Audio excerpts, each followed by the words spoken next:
All right, everyone. Thank you so much for coming back. We are now seated. I am seated with four lovely panelists, and we are going to, dive into a bit more of what the metaverse and what metaverse technology means to the music industry, to music in general. And of course, again, we will also leave time for your questions. If you are very curious about something, make sure to leave it in the forefront of your mind so you can go ahead and ask it at the end. I already introduced myself in the beginning of the evening. I'm Allie. I'll be the moderator for this panel this evening. Peter and Roman already had keynotes this evening, but perhaps you would like to briefly introduce yourselves. And then Adalberto and Marika, perhaps you could elaborate, tell us what you do, tell us a bit about yourselves. I can go first. Hello everybody. I'm Adalberto Simeone from the Department of Computer Science at the KU Leuven in Leuven. So I'm an associate professor of virtual reality. We have a research group of PhD students who do research in virtual reality.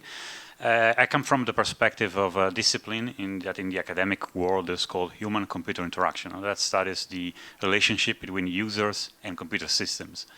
That can be in everything, like from a phone to a desktop application, but we focus on the user in an immersive virtual environment. So we study how users interact with a virtual environment, how users move, how they think of the experience of being immersed in virtual environments. So not from the hardware side, but from the user side. Okay, hi, good evening. Is this on? Yeah. I'm Marika Wouters. I'm just from Belgium, also from Leuven.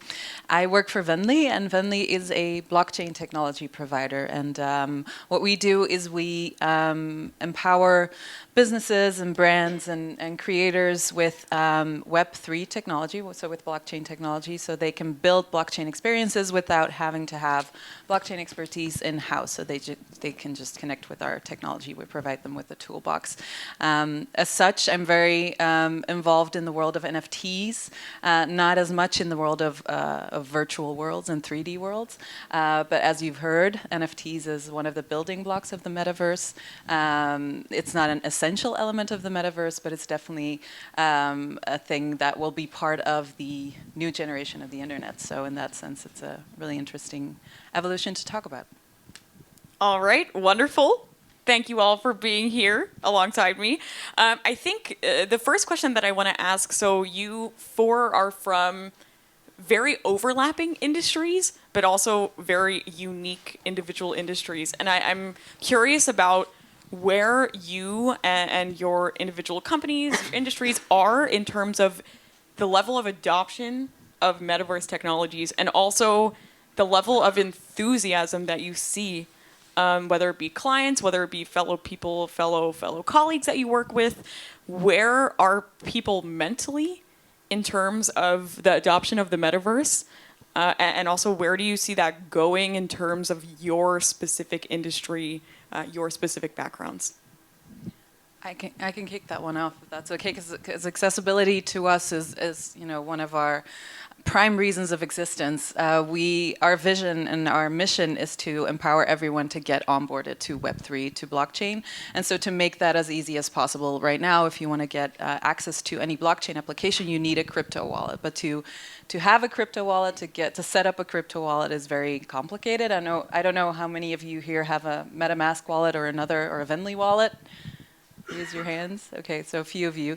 So, I mean, you get a good sense of what, you have to install a browser plugin, you have to go through a whole bunch of things that, a lot of people are not going to do.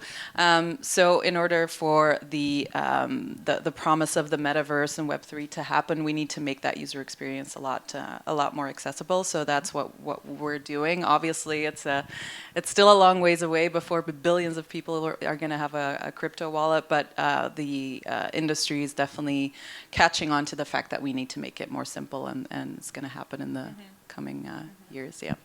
So it's prominent within your domain, and especially the question of accessibility. How do we make it more accessible for the general public? Right. Yeah. Okay. Yeah, that's what we work on a day-to-day basis. Yeah. Okay, sure. Adalberto.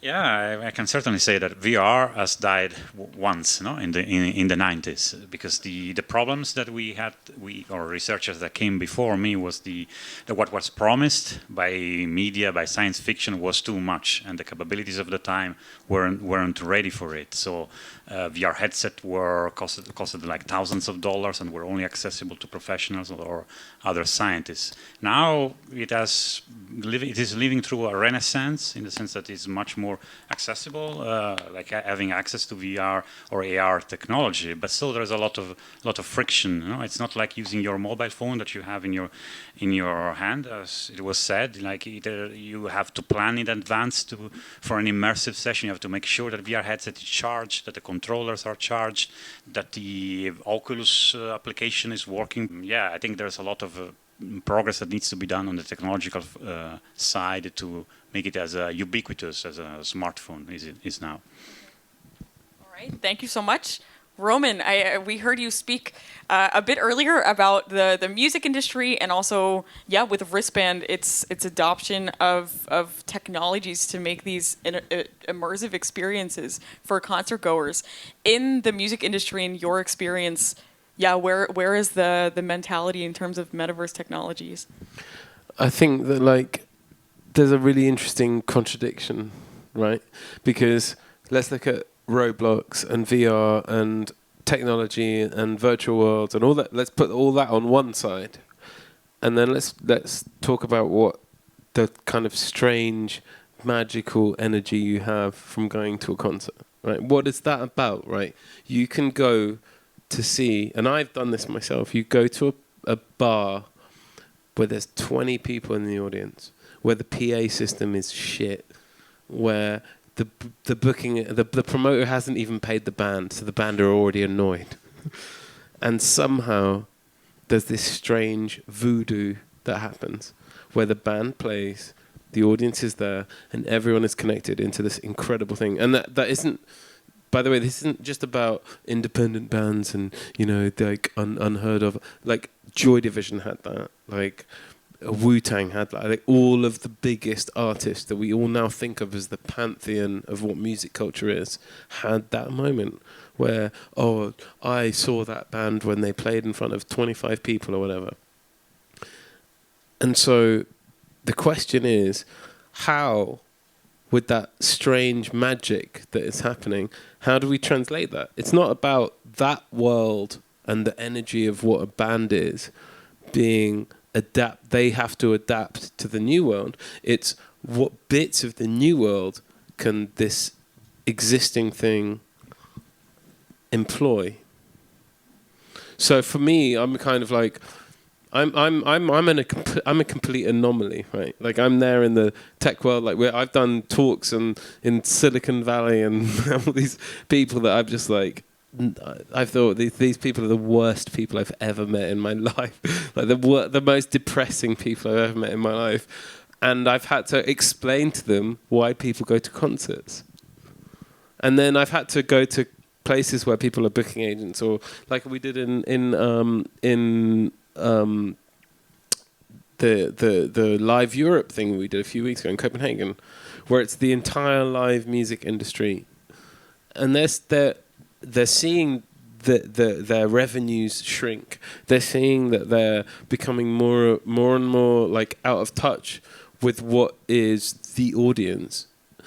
But they're very they're adapting, and they're saying that maybe the thing we do is going to be relevant in this new era. And it actually turns out to be something that is like, well, this new tech world desperately needs the thing that the music industry does very well. It desperately needs the thing that a 3 fucking chord punk band can do, or a rapper that just raps over an Ableton like sample. And I think that is, for me, that's the thing that when I wake up and think, why the hell am I doing this? I'm like, well, it's because someone's going to turn up and be the Bowie, or someone's going to turn up and be the Kanye of this whole thing. Mm-hmm.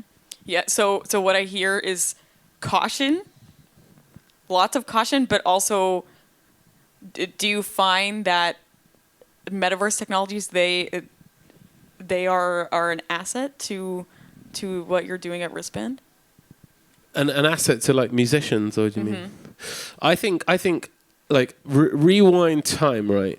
That if you had been someone in the music industry who had understood what MySpace would be, and then MySpace was about to turn into the idea of peer-to-peer file share, that would represent the way that artists would suddenly become these entities that could appear on social media. If you had been able to understand that, then you would have had a much better time of supporting your artists, or if you were the artist themselves, you'd have had a much better time of promoting your music than the people who would have wasted their time trying to release a single that would have then meant that some dickhead from EMI came to your show, and then maybe he gets this, and then maybe we get this, and maybe we get some publishing deal.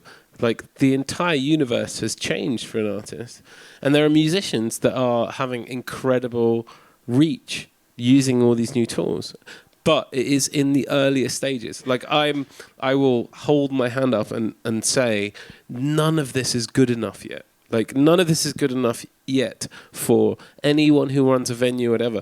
But in the same way that if you would have understood what MySpace was in whatever it was, like 2001 or whatever, that was the best thing you could have done with your time. At least understanding this broken, fragmented, unformed system. Because ultimately, the old system doesn't fucking work. And I'm living proof, right? Like, I have 1 million hits on a track I released, and my mum even messaged me, and she's like, "Oh, Roman, you got 1 million hits on this thing." Do you know what it added up to? It added up to about €1,400. Like, wow, that's a pathetic amount of money. Like, imagine me trying to. And by the way, I have to give that to all my bandmates and sustain everything. Like, it doesn't work. yeah. I think that's a really important point you touch on, in the sense that these technologies are in some way inevitable. It's going to happen, right? It's going to happen at some point. We all don't know when exactly, but it's going to be at some point. And I think people that are sort of gearing up to get ready and to understand these technologies are going to be the best positioned in this new world. And it doesn't mean you have to understand all of it right now, all at the same time, because it's loads of stuff happening at the same time, and a lot of things are not finished, not done. There's loads of infrastructure we need, and regulation, and all those things. But I think people that are dipping their toes, getting their feet wet, and are not going to be cynical, because I think there's a lot of cynicism going on at this point. And I think the best approach is to be optimistic here, and to just see this as sort of a vector we're all heading to, and just just start experimenting and start learning about it, and don't be too overwhelmed. I mean, you have years. I mean, if you look at Bill Gates, that was 95. That's that's ages ago. That's how many years. It's like 2 years ago, right? Yeah.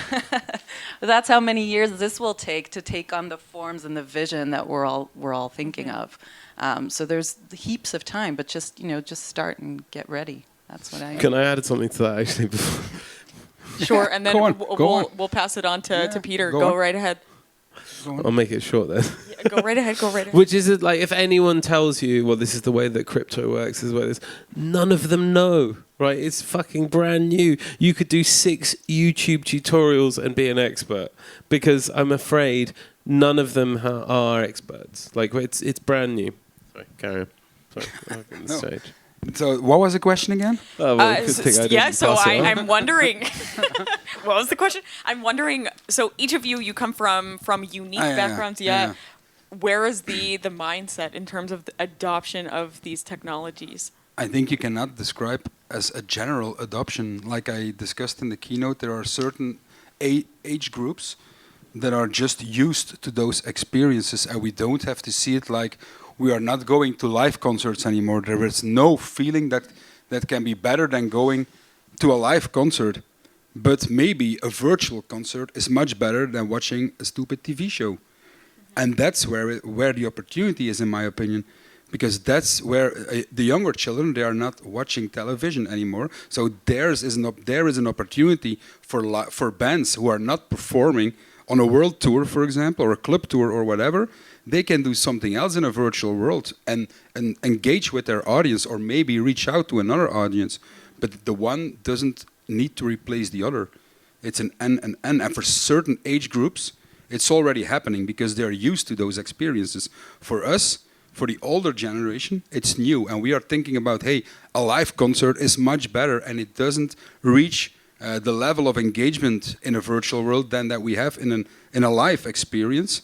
But I think that we still need to adapt to new ways of technology, and for some people it goes much faster than for others. And I think now the move that Meta is making by teaming up with Microsoft and go after the enterprise market to make headsets common sense to a lot of companies, because the new headsets that we saw on screen should replace laptops in the future, although that's how they envisioning it. And if we look at the future of market introduction of emerging technology, it always goes through enterprise solutions. So I think that's the way. There was no one working on a laptop at home before experiencing the benefits of a laptop at work, because it was too expensive and too little use cases. And that was the same with smartphones. We had Blackberries. It was a first company phone. We could send an email and send a CSV file, for example. But that was it. And then the iPhone came, and the other smartphones, and Samsung, and so on. And the same will now happen with the hardware adoption. And I think it will go through enterprise solution again, and history repeats again. Because today, too little usage, because a lot of people are saying like hardware needs to become cheaper. Today we are paying 1,400 euros for an iPhone. Who imagined in 1995 that we would pay 1,400 euro for a smartphone? Because it's an extension of our body today. We cannot live without a smartphone anymore. But today a virtual reality headset, like we already agree, I guess, too much friction. It's too complicated for a lot of people. If we do demos to C-levels, older people, but also younger people that are not that tech savvy, it's too difficult, and the use cases are just too little to pay that amount of money for it today. And the $400 headset of Meta today is still a clumsy, bulky headset. So it needs to become much more ergonomic, but it will take time. But we're getting there. But for the younger generation, it's already happening, in my opinion. All right. And something that I've already heard a couple times throughout this discussion already is the word accessibility and accessible. And I wonder, to you, what does that mean to make these technologies more accessible? Does it have to do with ability status? Does it have to do more so with financial means? Does it have to do with distribution? What does accessibility of these technologies, what does that actually mean? I've got something I can say about that, which is that there's a Professor Ellen Helsper, right, which is one of the UK's leading scientists on this idea that we used to think of technology as like, oh, that's cool, I can use this gadget and it does this thing. There was a moment, and that everyone in this room, it was in our lifetime, right, where it went from being, oh, cool, I can, I'm trying to mine my memory. I can go and Ask Jeeves, and I can go on Alta Vista, and I can do a thing. And it was kind of like, cool, it doesn't really mean anything. And there was scientific research done into the fact that they actually, it was two estates in Glasgow. So two massive tower blocks. And one of them had internet and one of them didn't.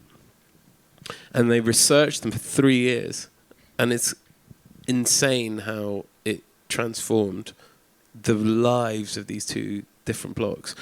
The ones that had the internet, that had access to information, that had access to even like Google Docs, right? To be able to like make your portfolio and email someone, etc., and research something on YouTube, versus the people that didn't. They had a lower life expectancy. They had a lower like job payment. Like it was horrendous. It was genuinely a something that was almost like you'd removed electricity from them, or you'd removed health services. So this idea of access to the digital world, if one apartment block had access to that and the other one didn't, then it was a lower quality of life for them, which is really concerning. Because here we all are, right, talking about how exciting this is, and this is going to be great, and it's going to change the world, and this is great. But then we're all people who could afford to be in a venue, and we can like be here. Like we're not. Does that mean that the people who don't have access to that are going to have a worse life? Which in a way means that this is less than a positive thing. Okay. So for you, it very much has to do with distribution and the financial means. Well, for me, it means that we have to at least be conscious of the fact that this is not like this is a gift to people who have access to it, and does access come from the fact that we're basically middle class? That do we want this amazing new world to be an amazing new world, or do we want it to be an amazing new world that is only there for people who are, I'm using a really British term of middle class, but people who have got from a particular type of financial situation? Do you know what I mean? Like, what is VR, right? You need to have money for a £600 €600 headset. You need to have space in a room in your house to do this. It's a really elitist, snobby form of technology, right? I don't agree. Go on, why don't you agree? Yeah, because first of all, one of the core principles of metaverse is multi-accessibility. I'm talking about VR. Yeah, of course, of VR, but that's something that probably, you could say the same about a smartphone. The most expensive smartphone, the iPhone now, No, I'm talking about VR. But a lot of people have. Dude, people in smartphones. Africa They with can an pay- Android they that can costs pay for a $3 have access to the internet. That is a ubiquitous, that is genuinely technological kind of unification. VR headset, right? Like, how much does a Quest cost? $400. And how much if you want real, like, Quest isn't even really VR, right? How much does PC VR? If I've got an RTX 3080 laptop plugged into my headset, how much does that cost? That's like $2,000, right? Yeah. And then I add to that, how I want to do proper VR, right? I want to move around a space, so I need an entire room. How many people in like poor areas have money for the headset, money for the laptop? But how many people are doing that? How many headsets of that kind are distributed? How much is the need of having a headset like that? Peter, I'm interested to hear your take then on accessibility. No, I think he has a valid point, but it's not that. That's the same with smartphones and with laptops and with computers. I think there is no difference. The middle class or the richer people, they have better laptops probably and better smartphones. And of course, that's a problem that we need to solve, but that's not a problem that we now are curing because of virtual reality or metaverse, in my opinion. Yeah, rich people have better cars. Rich people have better whatever. I'll take a sidestep and I'm not saying that's good. Even though I sound like I'm arguing with Peter, I will actually present a point of why people like Peter are actually the people we need on Earth to make this happen, right? Which is look back at every single person in this room has a mobile phone, right? What was a mobile phone in the mid-'80s? A mobile phone was like some business guy on Wall Street had a phone that he had in his car.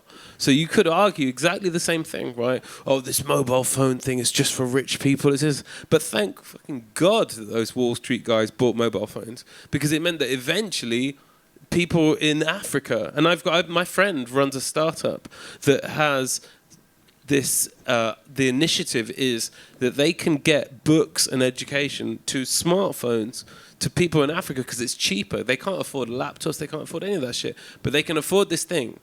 And the reason that thing exists is because people in the 80s, Wall Street bankers were like, I need a phone in my car so I can trade stocks.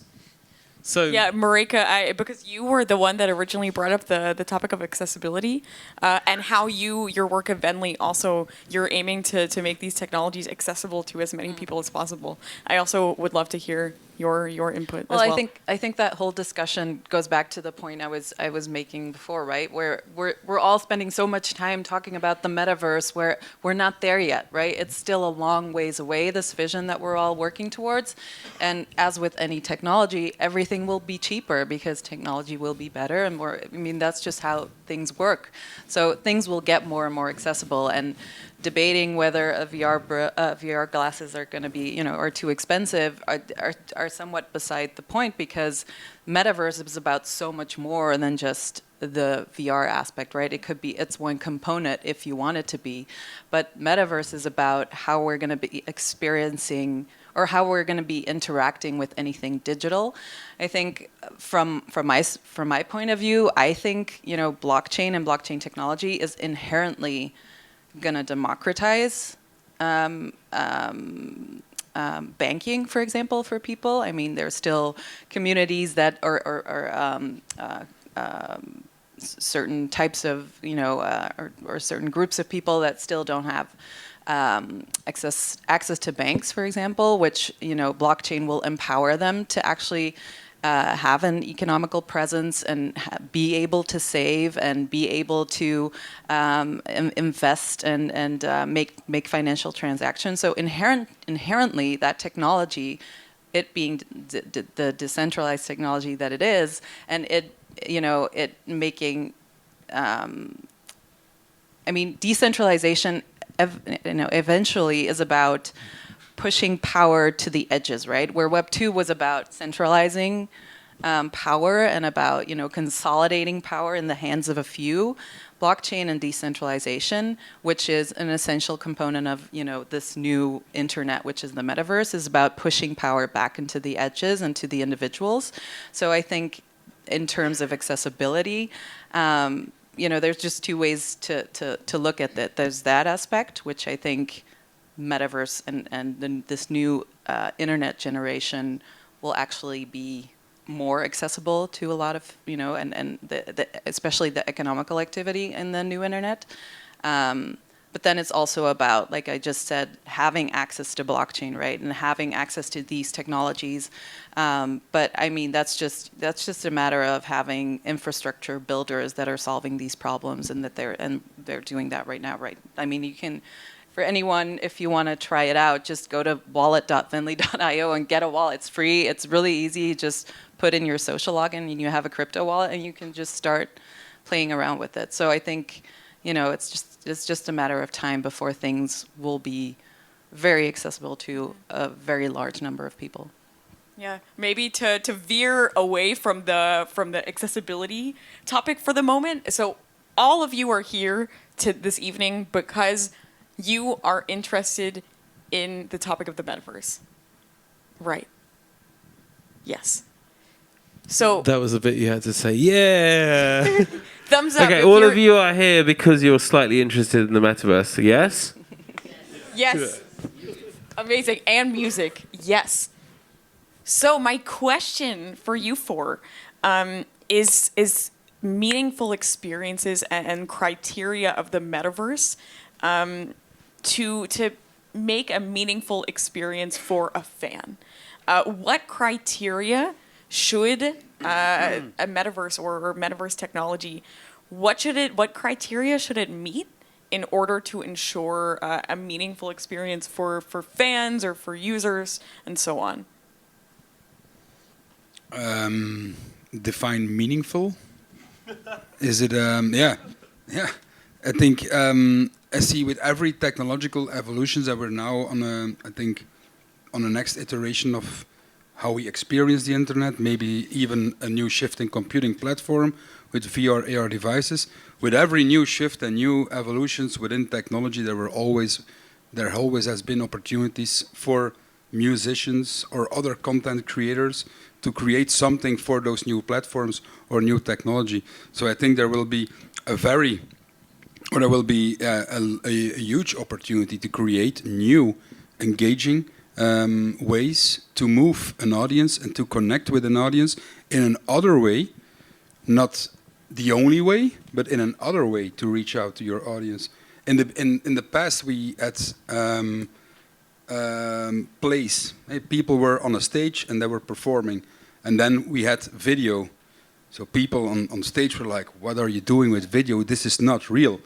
We are performing real. Video is something stupid." And then, it always goes further and further, and you need to embrace those new technologies and create something of your own with it in order to engage with your audience, and that's just a new way, and that's a new opportunity, a new chance, in my opinion. I think if we look at meaningful experience from a sense of community and culture, which I think, you know, those things really touch on, you know, basic human nature, right? We want to be in communities, we want to form cultures, and that happens when we have peer-to-peer interactions. And I think any technology that sort of enhances peer-to-peer interactions in a better way they're gonna ultimately win our hearts and our, you know, our time and our eyeballs, I guess, because that's where we can then create connection between people. And so I think in terms of this particular industry, in terms of music, I think there's about three things that, you know, that musicians are facing. Is that it's hard to get paid properly for what you do, which is what you touched on. It's challenging to keep your artistic freedom, right? Because you're confined to what your label says and what your what you signed off on. And then it's also the other challenge is how to connect with your fans and with your fan base and how to create meaningful experiences for and with them. And I think the new technologies and the technologies of the metaverse, be it blockchain, VR, they offer opportunities in all those areas. And from my particular point of view, then, with blockchain, I think it just offers opportunities to cut out the middleman, which is always a good thing for, you know, for keeping revenue of whatever you create. You have the ability to connect directly with your fans. You can distribute your music directly to your fans. And they can pay you directly through the blockchain. And then you can also empower your fans to actually start creating user-generated content with whatever you're making, which is, I mean, this is just one example, of course, of what this can do in the music industry. But there's examples of artists now sort of creating things and dropping them as NFTs and sort of empowering their fans to create their own music with that, and then to give them IP, to give them sort of royalties on that product. And so I think those things, we all know how powerful user-generated content is for, you know, going viral and, you know, creating a fan base for your music. It's why, you know, TikTok has done a lot for a lot of independent artists. And so I think that's really exciting stuff. And I've seen Karel here, which is he's doing a project with Bushimi called Bushimi Beats, which is actually what that exactly. I mean, that's an example of such a project, and I think there's just really exciting new ways of connecting to your audience and monetizing your content, and I think that's right. Yeah. So from what I hear, connection is very important, and also like a sense of belonging for the people that are engaging with these platforms. Adalberto, I wonder if you have insight from the research side in terms of what criteria. Before we get to that, can I have a hot take, like on the topic of Of course, you may have a hot take. It's supposed to be the discussion, so or should it be? Should be. So on the topic of a blockchain, I have a different view, and I say this as somebody that every week buys a bit of Bitcoin for hodling, but I say that blockchain is not a necessary component to the metaverse. It can coexist, but it's not necessary. At the end of the day, it's a database. There's several different databases that are permanent in a way, but it's not necessary. Like if you have a Steam account, you can buy games. If Steam is bankrupt, then you lose everything. If people lose interest in a blockchain, then whatever you have on that blockchain, you can still have it, but it's not worth anything to anybody. I'll let you finish that point. Yeah, but I have a response to that. Of course, of course. So I have, I play games. I bought a different paint job for a spaceship I own on Elite Dangerous, and that doesn't require. Yeah, that doesn't require a blockchain. So, it can coexist, but I don't see it as a necessary component. And certainly, some of the things that have been said, like you can move your avatar, your clothes from one side to another. That necessitates of massive international agreement in a sense. That's what happened with the World Wide Web Consortium. You can have a lot of different walled gardens, and like they have been said, but a massive interoperable set of metaverse. That's something that's not going to happen in the short term. That's one thing. But on the topic of accessibility, it's funny because so meaningful. No, Yeah, I think you need to respond to it. You're getting more and more annoyed as he spoke. yeah. Oh, go right ahead. Okay. So we'll go Do it. Come on, right. go. Fight. No fights No, shall no, but- occur but- on fights. this stage. Polite, diplomatic No. explanation of why he's wrong. Of course, yeah, but as such, these topics are so huge, right?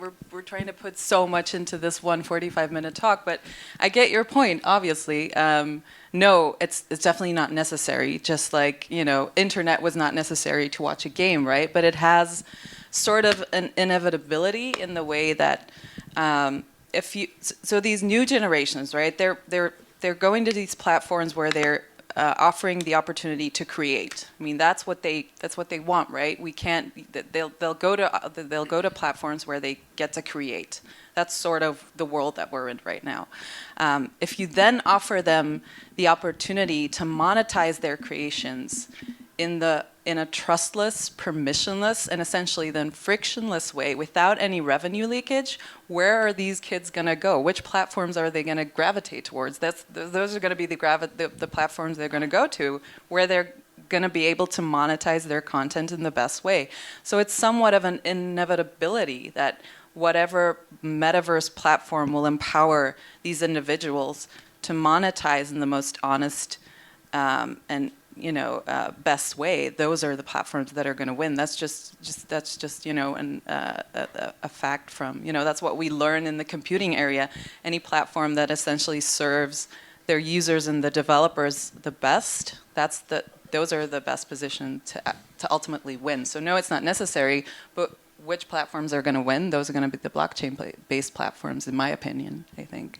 I completely agree, and the reason I agree is because we've been, as a band, speaking to labels. So we signed to Warp, and then to Believe, and then to Fat Cat Records, and we've had an amazing run of these traditional structures.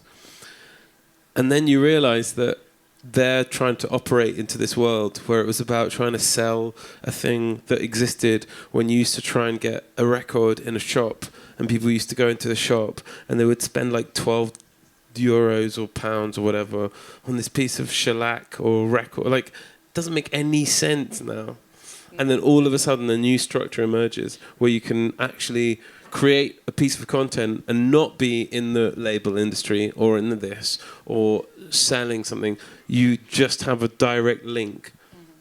Not even in the banking system, which is the most mind-bending thing, is that even if you're a band and you have a direct relationship to a fan and you sell them a T-shirt, you then go into NatWest or Barclays or Paris Bank or whatever the hell it is, and we send all of them our money, and then they decide that a transaction takes place. So the idea that the artist and the fan can have a relationship, which, let's not forget, it's based on music. It's based on the fan arrives at the show, the band creates an incredible experience. And also, by the way, anyone who's a booking agent or a sound guy or whatever, they were responsible for that show as well. That we all get paid based on something that is out of these other dark entities, I think is a really beautiful, wonderful, hippie, utopian thing. And I am fully behind it.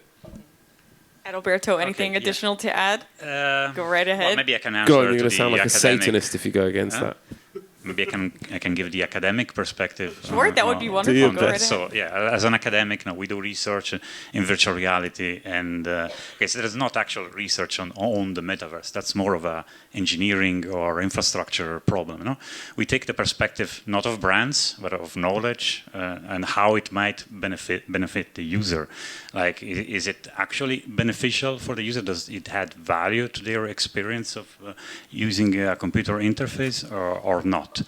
So in some senses, like some of the vision that has been portrayed, maybe it doesn't have any benefit for the user. Like, does it make sense for a person to work in an office, in a virtual office? Like, I personally will say no, because that's first of all, there's a hardware problem, like the resolution. Maybe it's not the same as the one that you have. What do you mean a virtual office? Like, for example, like you have your headset, and then you have like a virtual Microsoft Word or a virtual Microsoft Excel or Microsoft Outlook. You do your office work in VR. That has benefit for the company, but not for the user, because the company can track everything that you could do, like with your controllers.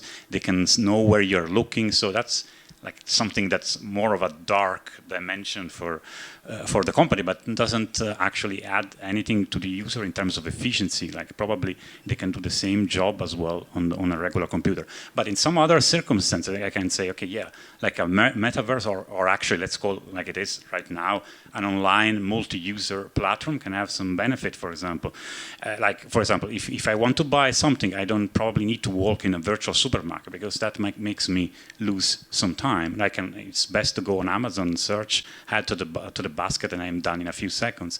But maybe if I want to buy clothing, like actual clothing, I would probably rather see a 3D version of the clothing, that I can see the material, rather than see a picture on an online shop. But we do, so those are in ways in which the metaverse can actually provide a benefit to the people. We investigate how people can interact in virtual environments. And again, there are some insurmountable problems that maybe cannot be solved in the short term or in the medium term. Like, how do we explore a virtual environment? At some point, we have the problem, the limitation of the physical space. So those are problems that cannot be easily be solved even with technological progress. No, there are ways that we can provide to mitigate this problem, but some of these issues are morely vision at this point, no? And not actually something that can happen in the short term. So I hear connection, I hear convenience within context. These are some of the things that refer to how it is meaningful for us as users, for fans as well. I also want to ask about the criteria for a meaningful experience for artists who would be engaging with these technologies. What is the selling point here? Can I present one idea, which is like, I feel like you've got an incredibly well-informed academic perspective, like a technology perspective, which is probably way outside of anyone sitting on this stage, which is so important, because we can't just wander into this and think, oh, this is just technology, I'm sure it'll be simple, we can just kind of make it up. Like, we need people who understand it, and we need people who can navigate it and also iterate and be innovative. But at the same time, look at, in the music history, all the moments where technology changed what music was, right? In fact, let's look at what we think of as music, right? Edison invents a way of recording sound. 25 years later, he then invents a way of capturing that sound. And then 10 years later, he invents a way of selling that sound. So what we think of as the music industry, that we think of this big traditional, oh, it's the old-fashioned thing, we need to respect it, it's how it's always been. It's like less than 150 years old. And it was because of very clever technological people coming up with stuff that was groundbreaking, and that was maybe not like particularly thinking about, well, creatively this. No, it was just like, we can do this with this tech, we should try that. And then people who were, you couldn't argue that Miles Davis recording Bitches Brew is making a reference to the technology that was involved in it. But you would not be able to separate that technology from the thing that is Bitches Brew, right? Like a seminal moment in jazz and pop culture or whatever is a result of musicians, of artists, of creators, and technologists. And so the next chapter isn't going to get defined by a musician or a tech bro or a crypto scheme, it's going to get defined. By the way, that wasn't referring to you. It's going to get defined. It's going to get defined by a little bit of all these people, you know. And it's interesting. You've got a person who's a technologist who understands music. You have someone who works in crypto who is passionate about art. You have someone who's a musician who kind of doesn't really feel at home in the music world. And you have someone who is working on different types of technology and blending them together. Okay. Peter, I wonder also your take on this as well.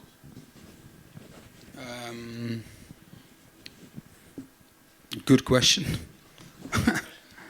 Yeah, I think there's still a lot that needs to happen to make this a reality. And I think the biggest industry that should complain today, I think, is the TV industry, because they are losing the most of their business, and they don't see any replacement coming. And I think for artists in music, this is like a huge opportunity to embrace it. I think this is an era where you can reinvent yourself and relaunch yourself, tap into a new audience, making new experiences. And if you're a creative and you're an artist, and if you're an artist, then you're normally creative as well, then you should embrace this opportunity and make the most out of it. And I think for TV, this is a much bigger problem, because like we already mentioned, the younger generations are not watching any television anymore. And the older the generations become, the less spectators or viewers they have, and they need to reinvent themselves at this point. They're just fucking dead. Yeah. I used to work in TV and ran video away killed screaming. the radio. They have a big problem, I think. It's a dying industry. They have a It's big dead, problem. Video killed the I think radio for the music star. industry, this is like a huge opportunity. And if you're early on it, you could, literally reinvent yourself. I spoke to a guy relaunch today. I had a yourself. meeting with a guy today, and his job was going to the BBC. And this guy is like super cool, like understands everything about crypto, about metaverse, everything. And he was like, I've got this massive job. I'm going to go to the BBC because they're doing this. And I was like, the BBC? He's like, yeah, it's fine because they've got this groundbreaking thing. They're going to be relevant. They're going to be cool. And he arrived literally within like 2 weeks. He was like, he arrived and there was a guy in a suit and being like, well, we're not too sure about this crypto thing, so maybe we could just do the same film but slightly different. And he was like, "Fuck this," and he left. Yeah, the same we have with Belgian television. Catnet, for example, the Flemish children chain. They know that their audience is on TikTok and Roblox. They are doing some TikTok stuff, but they're keep staying away from Roblox because they don't have the answer. What if we push them to another platform? Now we are losing our audience. The same for Studio 100. You did a project with Studio 100 lately. Yeah. That's interesting that they are now entering the space. Yeah, well, they're a family entertainment brand, right? They have IP in all sorts of places. So it's a way to sort of connect with fans and to they have live entertainment. They're not just about TV, right? So it's so there's a lot more possibilities there. But TV in terms of just watching a TV screen, I think that's the biggest argument here is to go with these technologies. Is I don't know how many of you guys have kids, but I have two stepsons of 9 and 11, and all they do is be on Fortnite and Roblox, right? That's where they connect with their friends. That's where they hang out. They're 11 and 13. My 13-year-old, he doesn't even meet up with his friends in real life. He meets up with them through his headphones. Like that's more exciting to him. And so that's where the eyeballs are all going to be in a few years' time. So that's where if you want to create something or if you want to be relevant in some way or form, that's where you need to be. So I think that's figuring that out and creating experiences that are just, great user experiences on both sides. I think if you figure that out early enough, you're best positioned to win. Not meeting up in real life is not the way to go, I guess. No, I know. No, stay connected in I'm real not life. saying I'm not That's saying still the I best like experience. Definitely, I'm not saying I like it, but it's part of that. It's part of their world, right? It's also part of our world. I don't know about you, but I think getting people to go to places if they have the opportunity to also do the same thing or interact with the same event through a screen or online is gotten a lot harder. People are just very accustomed to just staying at home and, you know, not changing whatever yoga pants they have on and just making sure that this part is good to go, right? I mean, it's just gotten a lot harder. People are just, you know, the hybrid thing is a thing.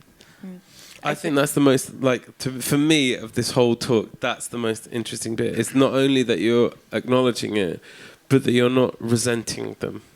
And that you're saying, look, this is the way they absorb the world. Like, are we really going to waste time being like, well, back in the old days, we'd all go to gigs and this and that, it's outrageous. They're all looking at 3D things. But let's look at what the evolution of that is, right? Like, 130 million kids are being born into these virtual worlds. And those virtual worlds will get increasingly more sophisticated. And eventually, someone is going to come to this tiny venue and watch some bullshit post-punk, cold wave, crappy band. At the same time as we're filling this room, there will be 10,000 other people that will attend that show. So are we saying that the metaverse is all about, oh, kids today, they're all just going... Or are we saying that it's an extension of the real world and the kids that would go to that thing, like maybe in the futuristic version of Roblox, they go to this bizarre cold wave band here at Ancienne Belgique, and then it means that 7 years later they go... Then I finally got to see them in the stadium, and that was the really meaningful experience, which for me is like, I watched Glastonbury on TV years before I watched it. Like, by the way, I fucking don't give a shit about sport. I'm English, but I don't care about football. But I understand the fact that people watch football on TV, and then one day they go to the World Cup, which they lose. But it's an important factor, right? No one tells someone who's sitting there watching a football on TV, no one goes, you do realise this is nothing like reality. Right. I'm watching TV, I'm watching football. Well, it's not an or, right? Same with your kids or your kids. I spent a lot of time in front of TV. That's how I picked up this terrible American accent. I did. Are you not American? No, I'm not. I'm fully Belgian. But really? Yes, by watching a lot of TV. So this is what kids do, right? And our kids are just going to be in the virtual worlds instead of in front of a TV screen. They're just going to use the technology that's available to them. You've already been living in a simulation. All right, I think I just take a look at the time, and miraculously, we are out of time. So Really? soon. Honestly, time flew more than I had anticipated. But now it is time for audience questions. So if anyone would like to ask a question to Peter, to Roman, to Adalberto, to Marika, please go right ahead and do so.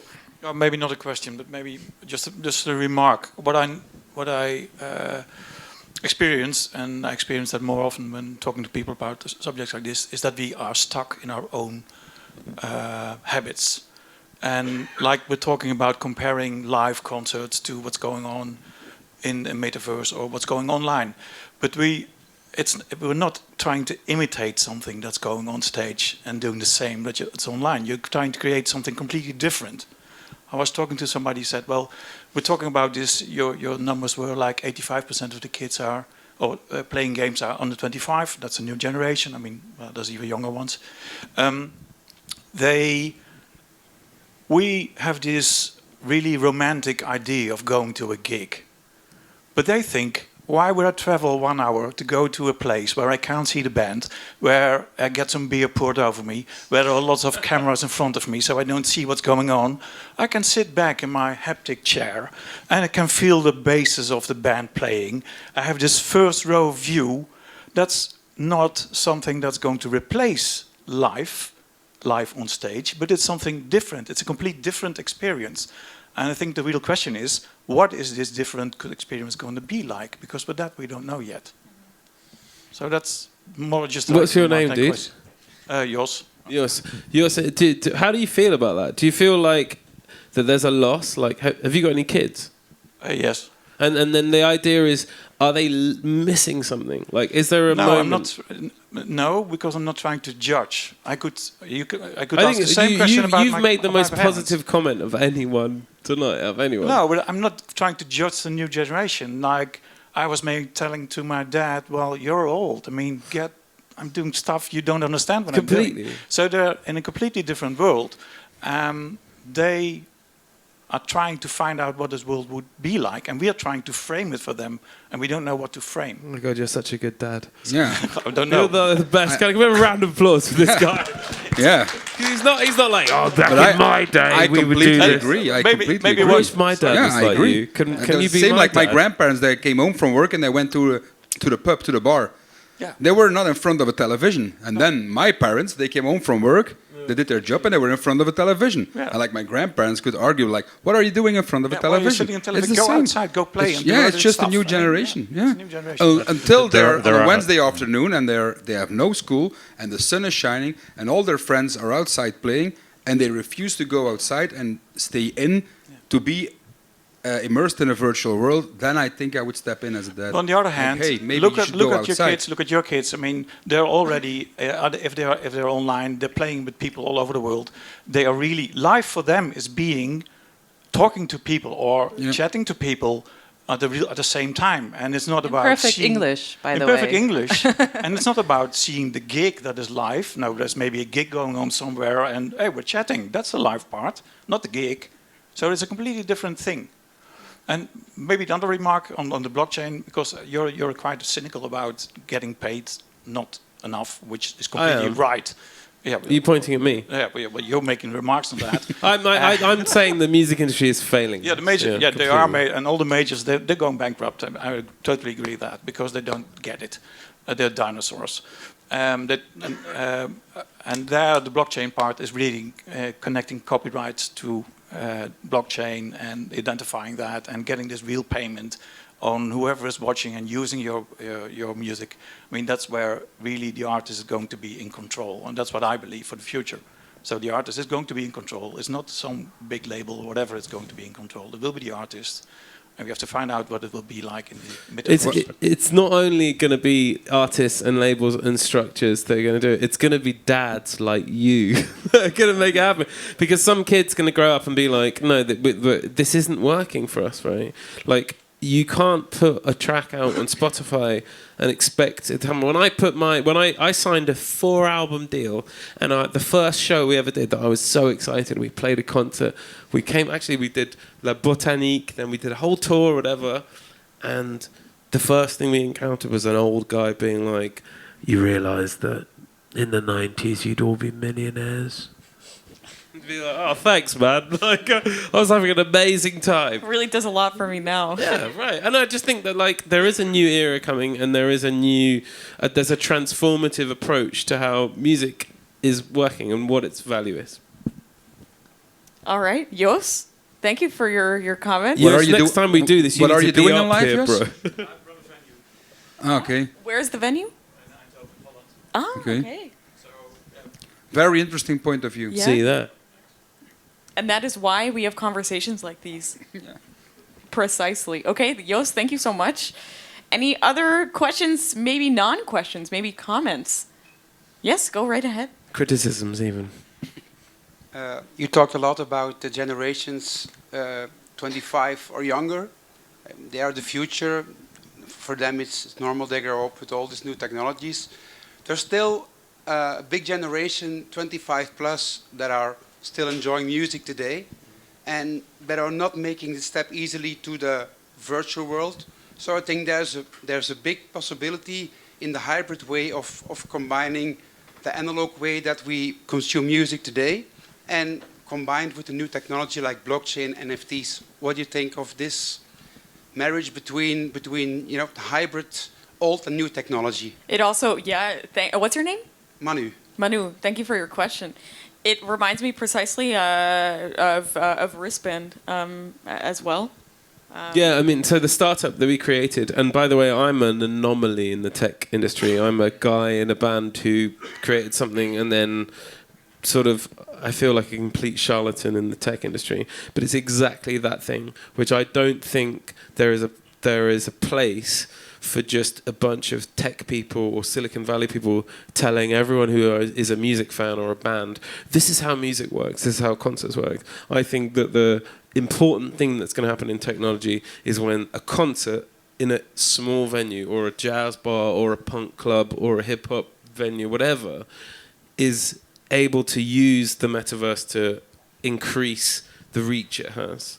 And so I don't think it should ever be about interrupting that magical moment where a bassist meets a guitarist and they write a song and then they play it in front of their friends and then suddenly they play it in front of 20 people and suddenly play it in 5. I think that that's the most magical thing in the world. And I also don't think that the tech world will ever be able to understand how music works. I don't think they even belong there. I think they'll be able to be an accessory to it. But the only way I see it working is where the magic that has existed for, I'm not even talking about the 60s or counterculture or even Beethoven or any of that stuff. They will never understand the magic of being in a room physically watching a talented musician create a moment in time. And so until musicians, artists, booking agents all work together to create something, I don't think anything the tech world makes is going to ever be interesting. Peter, anything to add? Yeah, I think you don't have to look at gamified platforms or clunky or bulky headsets. I think there is a huge evolution in music where take a look at 25 years ago, for example, a band like, let's name Coldplay. They didn't exist 25 years ago, but they were just performing on stage with some lights, and that was it. The show that they are performing today is a huge immersive experience because it has so much technology involved, and that is, to me, it's like an onboarding of older generations towards more engaging and virtualities in the future. But to think that from one day to another people will adopt those virtual worlds and headsets and so on, I think that's one step too far. But today, concerts of the biggest artists, the biggest, most famous artists, not always the best artists, but the most famous artists, that's already a technological experience. If you take a look at dance music, for example, I think in the 80s it was just like a black box with a stroboscope, and people were dancing. If you now go to Tomorrowland, that's an experience where they accidentally also play music. That's completely different. So it's already experiential and more immersive than it ever was in the past. So I think that's more or less an onboarding towards blending virtual and physical. Yeah, but where's the business model for the musicians in all this metaverse? I think that is a very, very important question. Because that's not, we didn't talk about that. Virtual If you ticketing, virtual fashion, merchandise. Ariana Grande was making 20 millions out of her virtual performance. That are the big ones that already have the structure to put it off. It's about the independent. Can I suggest something, actually? And it's interesting that you use the word independent, which is independent video games, right? 2 people can make a video game on a laptop in a year using free software like Unity or Unreal Engine. And that can reach an audience of potentially millions. And this is the really important thing, right? Because the equivalent artists, or 2 kids in a garage that have Logic and they make a track, they put the music out and it just exists and it's free. Whereas if you make a game or an experience or an interactive experience, you can sell that for $12, 12 euros or £13 or whatever. And you're suddenly in a bulletproof, piracy-proof system where I can't send you that version of that game, that I'm rewarding the artist and the creator that are doing that. And why is it that the video game industry has this, anyone who creates that has this bulletproof, copyright-proof system that's really well structured, where artists are really genuinely, compared to the music industry, rewarded really fairly. Meanwhile, in the music industry, 2 people who can create an incredible album can put it out and it just gets lost and no one cares and none of the monetization works. And I think that that's the real thing. It's not about, yes, but will the metaverse help and what's the monetization? It's saying, here are 2.8 billion people that play games. Here is an infrastructure that really fucking works. And here's us in the music industry. How the hell do we invade that? Marika, coming from the monetization standpoint, I would love to... She's the most qualified to answer this question. Also, Well, on I stage. think it's such a big question, and there's so many ways to answer this. I mean, just going to the root of it, an NFT is having digital ownership, right? So if you release your songs as NFTs, you're the only owner of those songs, and you can monetize those songs as being your own. And this essential element can you can develop 1,000 business models around it. But one really interesting one, which I came across recently, is this platform that is allowing indie artists to. I'm not in the music industry. I'm not a big music aficionado, or how do you say that? But so what I understood is that she has her own tracks, which she releases as her own. They're her IP, and then from those tracks, she also made different stems.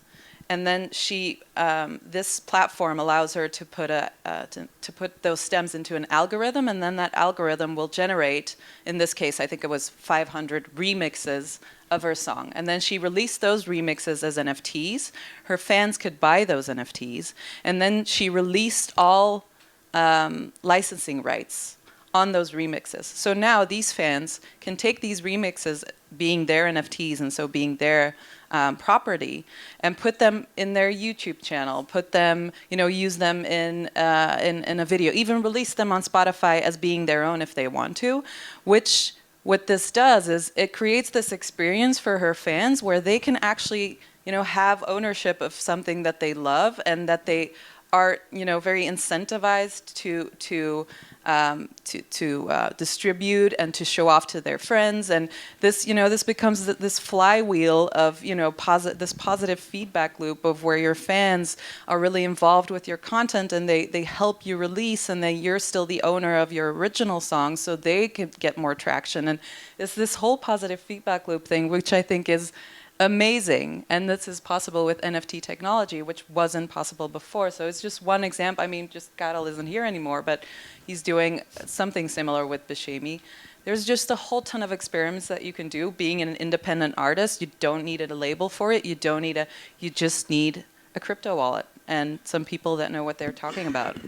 So did she waive her rights to it and just make it open source? She waived the rights to the remixes. So Cool. not to the original songs. So I think that is fascinating in terms of what is an artist, right? An artist is someone who has had to measure what they do, and then the system has told them, in the case of a musician, oh, well, one song is worth that, and if you signed a record deal for that, then you get a publishing deal for that, then you get your song used for that, then this is how much it's worth. And then you're there, you get turned into this like depressing junkie of a person following, well, how many hits did that get? Or what was that sync worth? Or and you become this like quite depressing person, especially because when someone says, I'd like to use your song for my film, you go, well, I don't know, what's your budget? I mean, that's the opposite, right? You should be an artist. You should be like, oh my God, you want to share my music with the world? Of course. And this is the thing that really changed my opinion on it and actually drew me towards the kind of things that you're working on.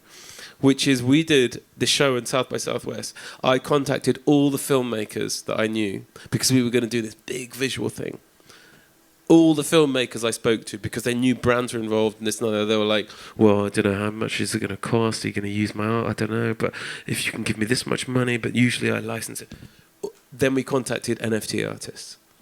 And they were like, oh my God, take it all for free, share it with everyone, it's fine, share it with the world. And to be quite honest, as a musician, I was fucking envious because I would love to just have, oh my God, share my music with everyone. And that's all they cared about because they knew that they had 10 people who were super fans who were going to pay for the whole thing. So the only thing the project was doing was raising the price of the thing that their super fans were getting. Of course, Peter, I'm sorry to interrupt. I see Peter also had a point as well. I have an honest question. I'm not an NFT expert, but imagine tomorrow I am an artist. I create a song.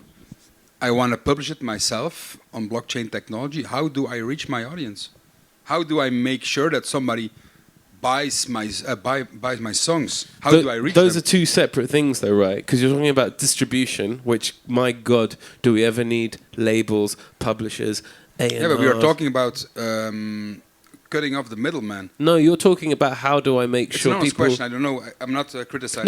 No, but your question is how do I make sure people hear my song, right? Yeah. Exactly. So that's one part of the industry, which is the publishing, which is reaching people, which is the people that contact the radio stations, people that get you on the playlist. that's a very important part of it. But then the other side we're talking about as well is what's the monetization structure, right? Because once they all do that, and by the way, I've been in the situation where you get radio play, you get this, you get playlists, it adds up to fucking nothing nowadays.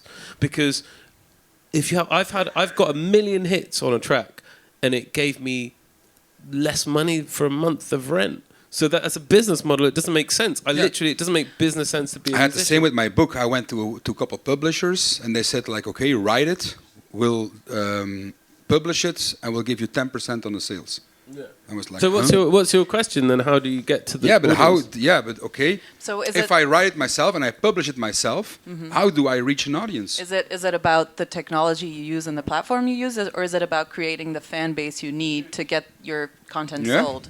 Yeah, then you need a community before you can get you referred to the second part. Yeah, but it's important to.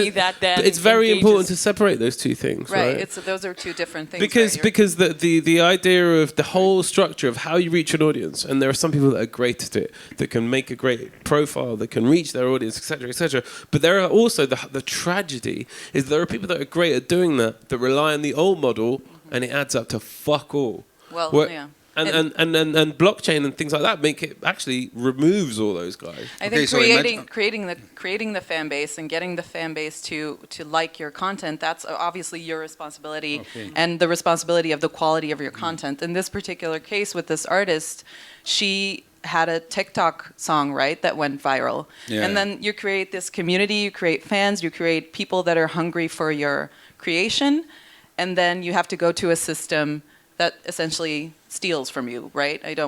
Just to put it very cynically. A broken system. Right, and then so this new blockchain-based system makes sure that once you have your community and you have proven that you're a qualified artist, then you have a technology that actually allows you to monetize it optimally.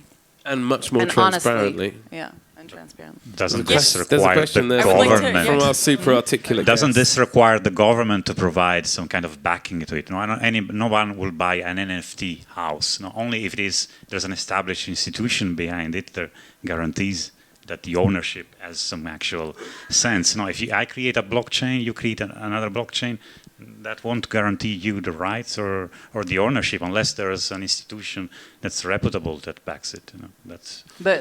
I don't understand. I don't know if I understand. Are you your saying question. it depends on what you're adding? Because the amazing thing about blockchain is that it isn't just about you own the rights to the song or you have the rights to a T-shirt or the rights to a. Yeah, but I can own the ownership on Ape Chain. That doesn't matter. No, I need to own the ownership of something on the Belgian blockchain, and that goes against what crypto is about, because there is a middleman, and it is the government, and it's the only institution that can provide reputation to what you okay, let's imagine that you're utterly in love with a brand new we artist. Could go, I'm sorry to interrupt, but I see for the sake of time, I think it would be best to go back to Jos. Yep, if I may.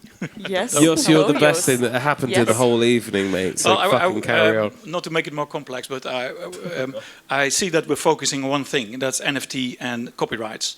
But there's more to it. I mean, we're talking about, it's not only copyright, but it's also about fan engagement. And fan engagement, if you go to NFT, I think you gave an example of that. You can also use an NFT to give people access to you, to come closer to you. You know the Patreon platform, I guess.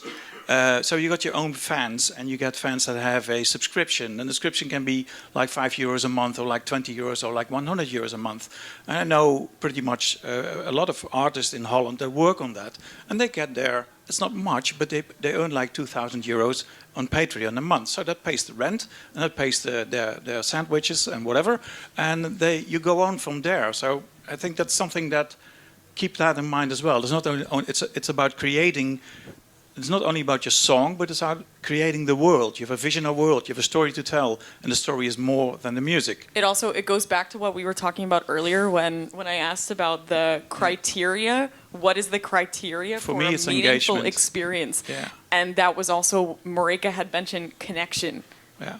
like Yeah, that is. building a community. Which lends There's itself more to blockchain. Sorry to interrupt you, Jos, No, we no, during haven't your talked show. about the I'm metaverse. interrupting you, I guess. We're But all there's interrupting each other. Okay, there's one thing I would like to add. Maybe that's a subject for the next edition. Is it going to be a next The edition? big, well, I guess so. I think the big point will be is how to inspire artists to get involved, because there is a big gap. I've got a And big. that's what you're talking I've about, got I a big guess. answer for that, Jos. Yeah. I think if you need to inspire artists to be involved in this, if you need to learn, I work with like we've been approached by like UMG. UMG own Def Jam, Island Records, EMI, Virgin. Like they own like hugely important labels, and all they're doing is trying to convince artists that already exist in an old model that they need to kind of be So you don't involved do in. Like fuck that. Yeah. Let them die. Let a new era emerge. Right.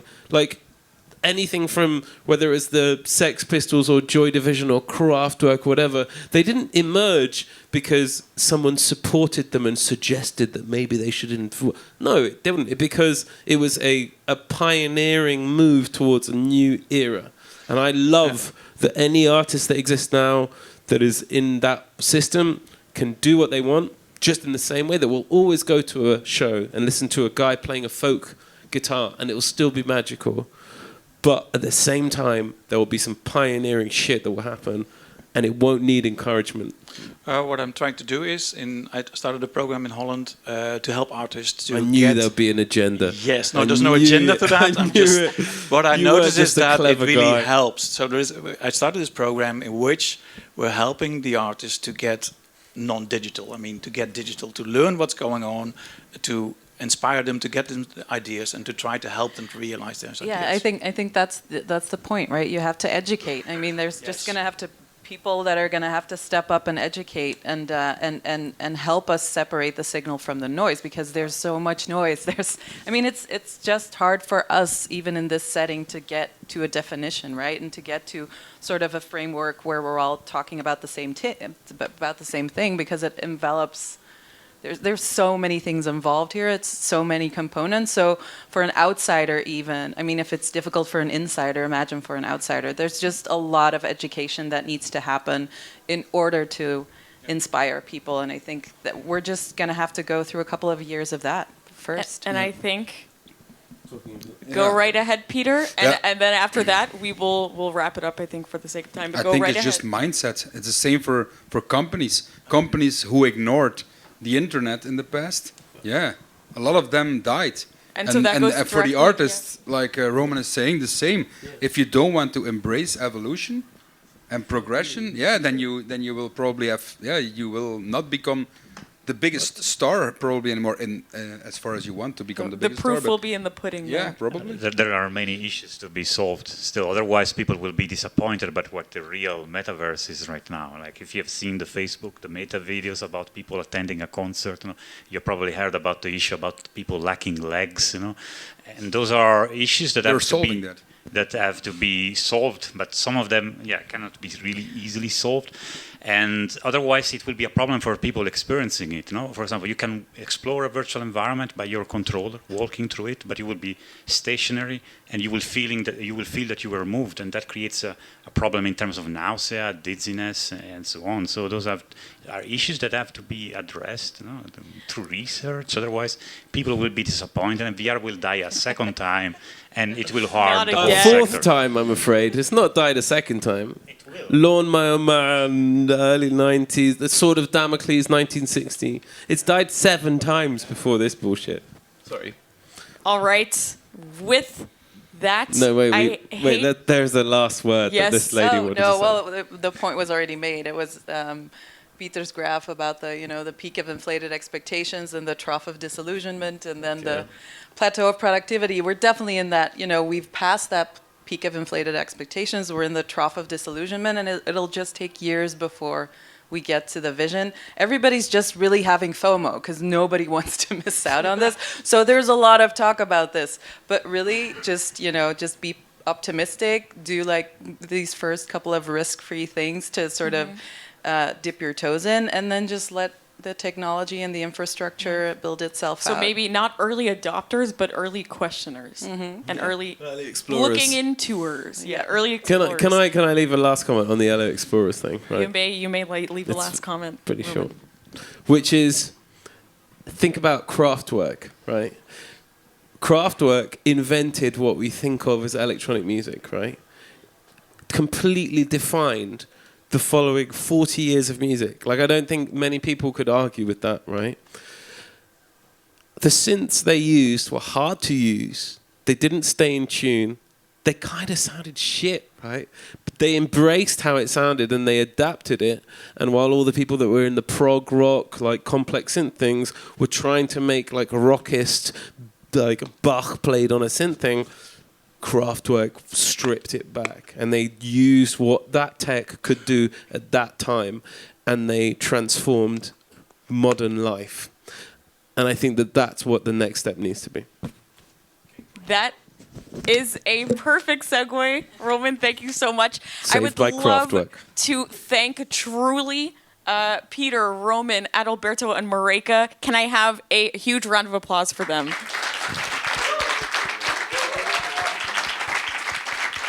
This is not an easy discussion. Not an easy topic, not an easy discussion. There's a lot of pieces that need to be taken into account. And I think a long way to go as well, but I think this is a start.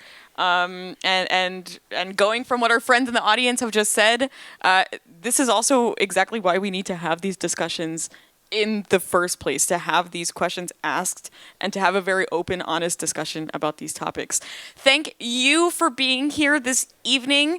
Thank you as well, of course, to KU Leuven and AB for supporting such an event and for hosting this event in a beautiful, beautiful venue. Can we have a round of applause for the beautiful venue we are in?